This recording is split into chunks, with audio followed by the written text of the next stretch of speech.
Have you ever noticed that the more lenient you are, the more people take advantage of you?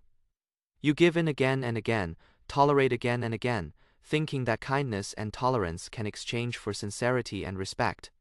But you are wrong. The more you back down, the more others push their luck. The more you show mercy, the more others think you are weak and easy to bully. This is not a coincidence. Nor is it your fault. It is the most naked truth of human nature. A truth that was seen through by a man more than 2,000 years ago in China. He was not a general who could lead troops into battle. Nor was he a speaker who could speak eloquently. In fact, he stammered when he spoke. But the book he wrote made Qin Shi Huang, the first emperor who unified China, sigh. I would die without regret if I could meet this man once. His name is Han Fei Zi. Today, I will take you into the imperial shadows and see why kindness is the fastest path to destruction. We have been taught since childhood that kindness is a virtue, that tolerance is a merit, and that we should treat others with a gentle heart. But Han Fei Zi told us a completely different truth. In the game of power and interests, kindness without sharp edges is a fatal weakness. It is a trap that will lead you to destruction step by step. Qin Shi Huang, who ruled the entire country, was obsessed with Han Fei Zi's wisdom because he knew that this wisdom was the key to controlling a huge empire, to subduing all dissidents, and to ensuring the eternity of his dynasty. Han Fei Zi's thoughts are not warm, not gentle, but cold, cruel, and straightforward. He does not talk about morality or emotion, but only about the rules of survival and the way of power. He knows that in a world where everyone is fighting for interests, only those who understand the rules of power can stand firm. And those who are trapped in the illusion of kindness will eventually be eliminated. What is the core of Han Fei Zi's wisdom? It is the two handles, the two knives of power. Han Fei Zi believed that there are only two things that can control the situation and make others submit: reward and punishment. These two handles are the foundation of all power, the key to controlling people's hearts, and the only way to gain absolute respect. Without these two handles, no matter how high your status is, no matter how kind you are, you will eventually be emptied, ignored, and even overthrown. This is not an exaggeration, but a truth that has been verified by countless historical facts. There was once an emperor in ancient China who was kind and benevolent. He hated punishment and was always reluctant to punish his ministers. He even handed over the power of reward to his favorite minister, thinking that this would show his generosity and win the hearts of the people. He thought that as long as he treated his ministers kindly, they would be loyal to him and assist him in governing the country. But the result was beyond his expectation. The minister who held the power of reward took all the credit for himself. He rewarded those who flattered him and neglected those who were loyal but upright. The people and ministers only remembered the kindness of the minister, not the emperor. Over time, the emperor's power was gradually emptied. He became a puppet who had no real power, and finally was deposed by the minister who he trusted most. This is the tragedy of giving up the two handles of power. When you hand over the power of reward to others, you hand over the hearts of the people to others. When you give up the power of punishment, you give up the deterrence that makes others submit.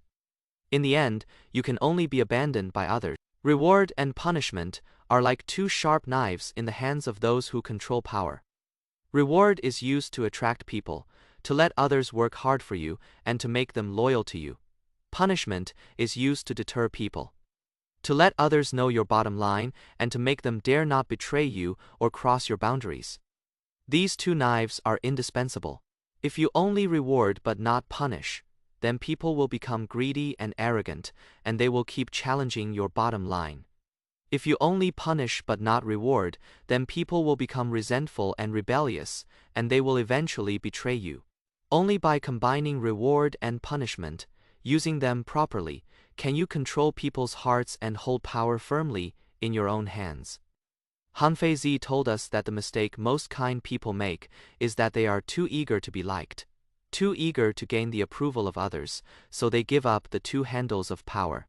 They are unwilling to punish others, even if others cross their bottom line, they are willing to hand over their interests to others, even if others take advantage of them. They think that this is kindness. But in fact, this is cowardice, this is naivety. In the game of power, there is no absolute kindness, only absolute interests. Those who are too kind will eventually be eliminated by the cruel rules of survival. Only those who can use the two handles of reward and punishment freely can stand firm in the storm of power. If giving up the two handles of power is the beginning of failure, then handing over your weaknesses and emotions is the accelerator of destruction. Han Fei Zi has a famous saying, "Abandon likes and dislikes, and ministers will show their true colors." This sentence reveals a profound truth. If you show your likes and dislikes, your emotions, and your weaknesses to others, others will take advantage of them to deceive you, manipulate you, and even betray you. This is the second key point of Han Fei Zi's wisdom. Don't hand the knife to others. Good people have a common characteristic: they are willing to share their emotions and weaknesses with others. They think that this is a sign of sincerity, that this can shorten the distance between themselves and others, and that this can gain the trust of others. But they are wrong. In the game of power and interests, sincerity without protection is a fatal mistake. Your emotions are your weaknesses. Your likes and dislikes are your flaws. And once you expose them to others, others will use them to design traps for you, to make you fall into passivity, step by step. Imagine a leader who often shows his anger and joy in front of his subordinates. When he is happy, he will reward his subordinates arbitrarily. When he is angry, he will punish his subordinates randomly. His subordinates will soon find out his temper and preferences. They will pretend to be the people he likes, say the words he likes to hear, and do the things he likes to do. They will hide their true thoughts and intentions, and only show their false side to him. Over time, the leader will be surrounded by flatterers and sycophants. He will not be able to hear the truth, nor will he be able to see the true faces of his subordinates. In the end, he will make wrong decisions, and his power will be gradually emptied. This is the danger of showing your likes and dislikes. When you show your emotions, you give others the key to manipulate you. When you expose your weaknesses, you hand the knife to others to hurt yourself. The solution is to establish strategic distance. A real controller is like an abyss, unpredictable, unfathomable. He does not show his likes and dislikes, does not reveal his emotions, does not expose his weaknesses. He keeps a certain distance from everyone, so that others can never see through his true thoughts and intentions. Because of this, others will feel fear, and fear will breed awe. Awe is the foundation of respect. When others are in awe of you, they will not dare to take advantage of you, nor will they dare to betray you. They will obey your orders and respect your authority. Strategic distance is not about being cold and ruthless, nor about being isolated from others. It is about a kind of self-protection, a kind of strategic wisdom. It means that you should not be too close to others, nor should you be too distant from others. You should keep a proper distance so that you can observe others clearly and at the same time prevent others from observing you clearly. You should not share your emotions and weaknesses with others easily, but you should also not be completely closed off. You should be like a deep pool, calm on the surface, but unfathomable underneath. Only in this way can you keep the initiative in your own hands and make others dare not easily test you or manipulate you. With the two handles of power and strategic distance, you have the foundation to control the situation.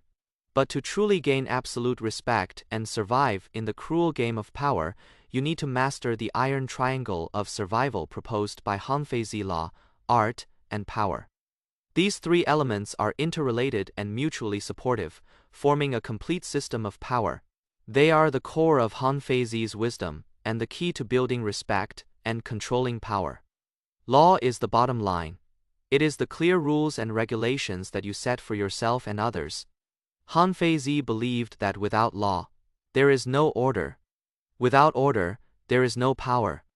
Law is the foundation of all power. It tells others what they can do and what they cannot do. It tells others your bottom line and your principles.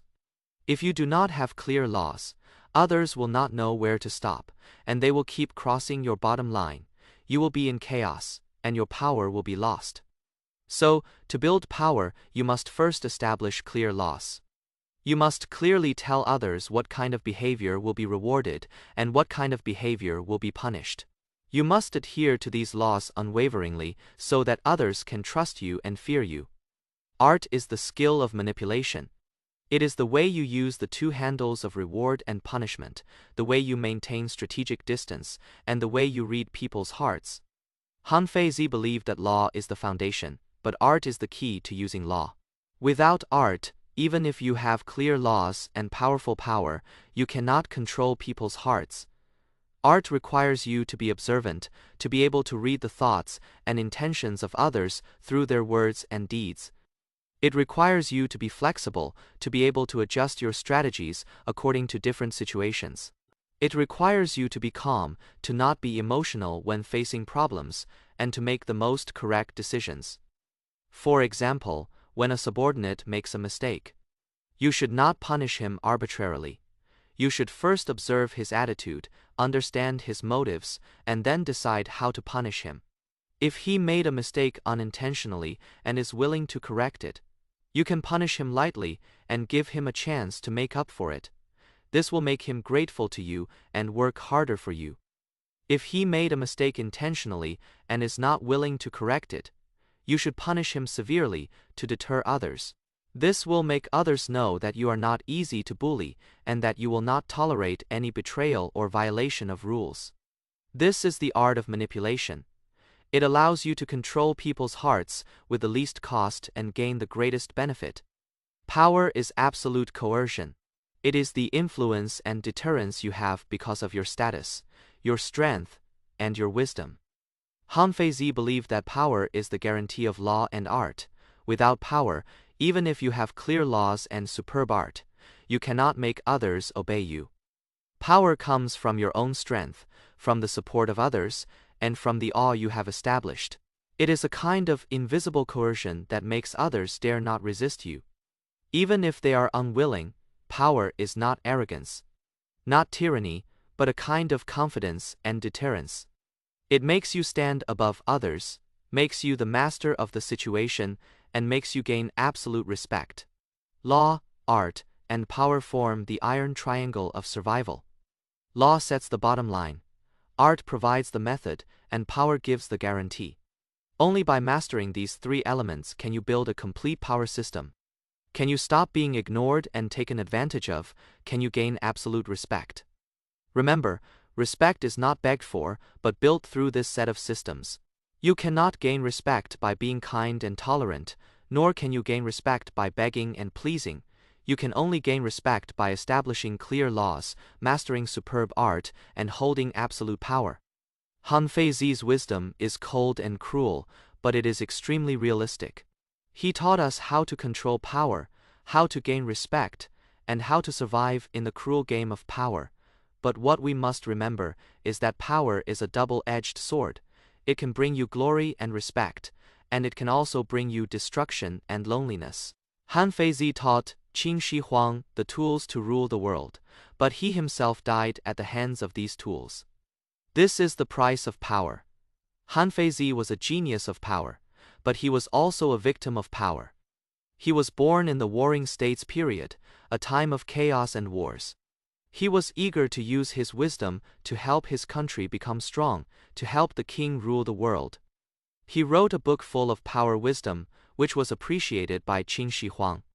Qin Shi Huang wanted to invite him to his side to assist him in governing the country. But Han Fei Zi's fellow countryman, Li Si, was jealous of his talent. Li Si was afraid that Han Fei Zi would take his position, so he slandered Han Fei Zi in front of Qin Shi Huang, saying that Han Fei Zi was loyal to his own country and would not truly assist Qin Shi Huang. Qin Shi Huang believed Li Si's words and put Han Fei Zi in prison. In the end, Han Fei Zi committed suicide in prison by drinking poison. He taught others how to use power, but he himself could not escape the fate of being killed by power. This is the price of power. Once you pick up the sword of power, you can no longer go back to the warm sunshine. You have to hide your emotions, abandon your kindness, and face the betrayal and calculation of others alone. You have to be careful at every step, for fear of making a mistake and being eliminated. You have to bear the loneliness that no one can understand. But even so, countless people are still chasing power, because power can bring them the respect and glory they desire, and can let them control their own destiny. You may say that you do not want power, that you just want to live a simple and happy life. But in this world, there is no absolute simplicity and happiness. As long as you interact with others, as long as you are in the game of interests, you have to face the problem of power and respect. If you do not master the wisdom of power, you will always be passive, always be taken advantage of, always be ignored. You will live in the shadow of others, and you will never be able to control your own destiny. Han Fei Zi's wisdom is not a guide to evil, nor is it a tool to manipulate others. It is a set of survival rules, a kind of self-protection wisdom. It tells us that in a cruel world, we must have sharp edges and corners, must have the ability to protect ourselves, must have the wisdom to control the situation. It tells us that kindness without power is cheap, that sincerity without protection is naive, that respect is not begged for but built. If you are tired of being a passive good person, if you are tired of being taken advantage of and ignored, if you want to master the forbidden survival skills that have been dusted by history, if you want to gain absolute respect and control your own destiny, then subscribe to Imperial Shadow's History. Here, we will unearth the ancient power wisdom, decode the secrets of the empire, and take you to understand the most realistic rules of survival. We will not only tell you history, but also teach you how to use ancient wisdom to navigate the modern world. Han Fei Zi's story is over, but the game of power has never stopped. The world is still full of betrayal, calculation, and competition. If you do not want to be a victim of the game, if you want to become the master of the game, then you must learn Han Fei Zi's wisdom, master the two handles of power, establish strategic distance, and grasp the iron triangle of survival. Remember, kindness is a virtue, but it must be protected by power. Sincerity is a merit, but it must be guarded by wisdom. Respect is not begged for, but built by yourself. The imperial shadows are still shrouded in mystery, and the forbidden wisdom is still waiting to be decoded. Subscribe to Imperial Shadows History, and let us explore the secrets of power together, and let us gain the courage and wisdom to control our own destiny. From today on, stop being a passive good person. Pick up the sword of power and let others respect you from the bottom of their hearts. This is the wisdom of Han Fei Zi, and this is the path you must take to gain absolute respect.